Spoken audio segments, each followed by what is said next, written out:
قربانی۔ درخت کیا ہے؟ ایک بیج کی قربانی۔ ایک بیج جب اپنے کو فنا کرنے کے لیے تیار ہوتا ہے تو اس کے بعد ہی یہ ممکن ہوتا ہے کہ ایک سرسبز و شاداب درخت زمین پر کھڑا ہو۔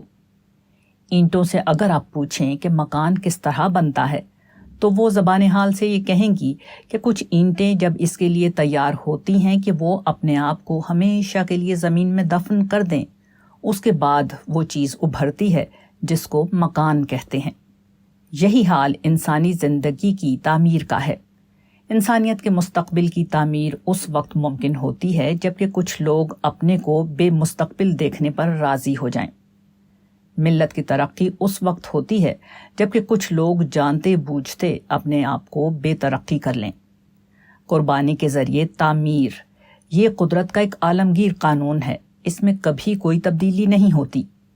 قدرت کا یہی اصول مادی دنیا کے لیے بھی ہے اور قدرت کا یہی اصول انسانی دنیا کے لیے بھی۔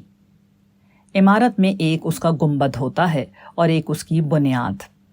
گنبد ہر ایک کو دکھائی دیتا ہے مگر بنیاد کسی کو دکھائی نہیں دیتی کیونکہ وہ زمین کے اندر دفن رہتی ہے، مگر یہی نہ دکھائی دینے والی بنیاد ہے جس پر پوری عمارت اور اس کا گنبد کھڑا ہوتا ہے۔ قومی تعمیر کا معاملہ بھی یہی ہے۔ قربانی یہ ہے کہ آدمی قومی تعمیر میں اس کی بنیاد بننے پر راضی ہو جائے۔ قربانی یہ نہیں ہے کہ آدمی جوش میں آ کر لڑ جائے اور اپنی جان دے دے۔ قربانی یہ ہے کہ آدمی ایک نتیجہ خیز عمل کے غیر مشہور حصے میں اپنے کو دفن کر دے۔ وہ ایسے کام میں اپنی کوشش صرف کرے جس میں دولت یا شہرت کی شکل میں کوئی قیمت ملنے والی نہ ہو، جو مستقبل کے لیے عمل کرے نہ کہ حال کے لیے۔ کسی قوم کی ترقی اور کامیابی کا انحصار ہمیشہ اسی قسم کے افراد پر ہوتا ہے۔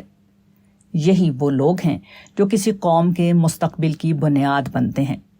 وہ اپنے کو دفن کر کے قوم کے لیے زندگی کا سامان فراہم کرتے ہیں۔